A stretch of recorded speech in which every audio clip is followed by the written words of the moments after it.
Hello. Hello. Hello. My question is actually about animals and their interaction with us, mainly domestic animals, and around. I've noticed many seem to take on. I don't know if they take on a reflection of our ailments or our disease or our personality, and draw traumas as well, and whether through their passing they can help us share or shed, um, a, or show us a way of shedding these processes that we're going about. I've had a recent experience where I watched someone that seemed to go through this, and then the other question would be around the reincarnation of the same energy form of that animal back into us in another vessel. I've heard that's a possibility within a set period of time as such. Can you talk on these process? Yes, your animals, as you said, especially the domesticated or ones that spend more time with humans, including those which you eat, are often projected upon in ways that are not entirely accurate, and many of your ideas of their experience and existence and how they feel or what they've come into your experience for their own personal reflection is polluted by your ideas and the human characteristics that you attribute to them. These animals are not human. They have a completely different series of lessons and learnings and gifts and reasons for interacting with you. You are accurate in saying that they are mirrors and vessels for containment in service to the humans that are close to them. You are accurate when you say that they are here to aid in the dismantling of perhaps traumas or distortions of some of the humans with which they interact and enter into a relationship. And they do this work in service. They are not a lesser form or a lower form of consciousness than humans. They are not a higher form or greater form of consciousness than humans.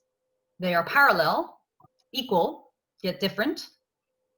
The energy or individuated energy, as you were referring to, of a animal may, as you were referring to, reincarnate in the limitations of speaking to that term in human vessel, in human body, in the same way a human, or one who has been, or currently is human, can choose to reincarnate as any form of animal.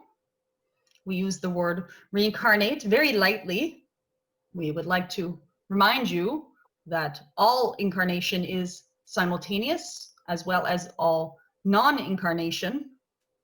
It is infinitely simultaneous due for the infinite nature of all that is, and while can be placed in theory on a linear timeline within your perception of it, linear timelines exist only in your perception of them. For there only is and ever was and ever will be the now. So as we are talking in linear timelines, yes, it is entirely possible for a being that is currently animal to one future day reincarnate in subsequent animal forms or human forms or cosmic forms.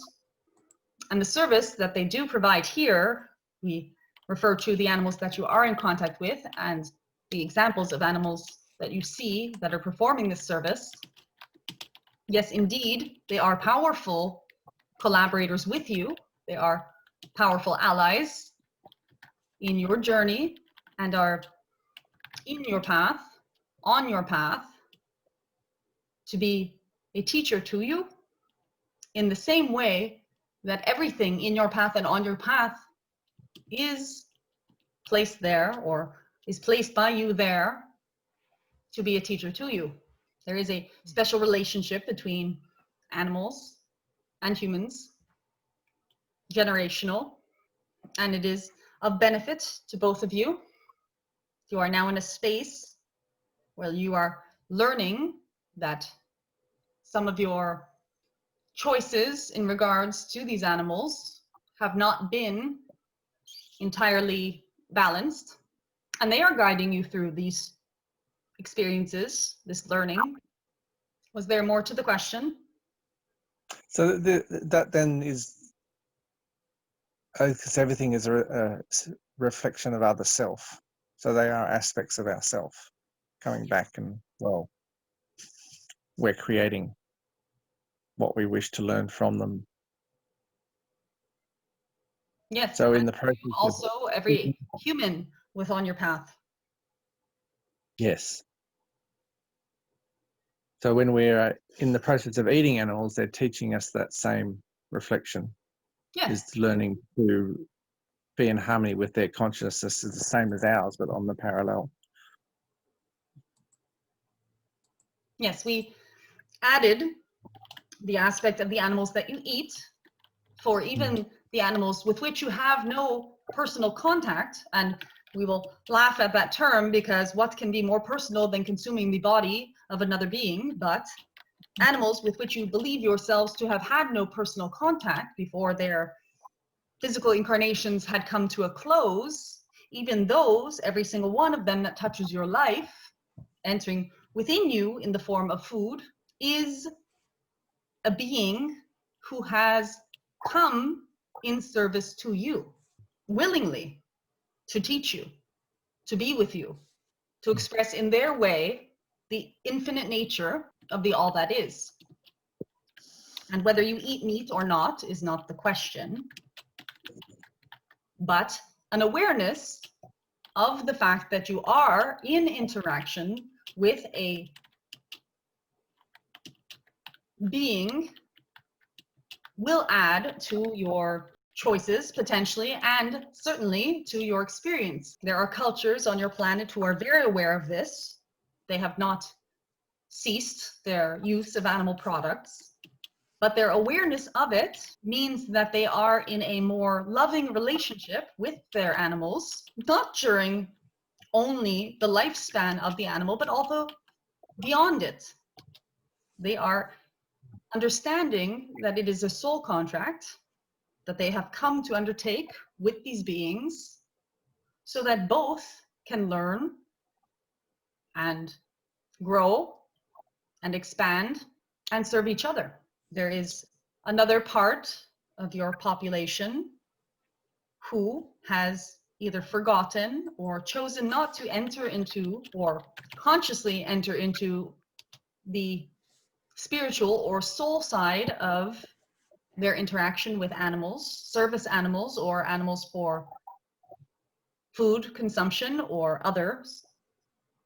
And we say to you that even if you do not believe that you have a soul contract with these beings, you do, because they could not exist in your experience without you having called them into it, and you could not exist within theirs without them having called you into theirs. Nothing is casual. It is all needed. Great, thank you. Thank you. That helps. If it is healthy to go along with society as you have it now, please do not do anything based upon your intuition or based upon your heart, because of course that is not healthy according to the way that society is arranged at the moment. However, if you are of the mind that your society, the one in which you live currently, is actually not doing very well and is actually not very healthy, then perhaps this new way of living and being is not insane. It is the concept of insanity that is insane.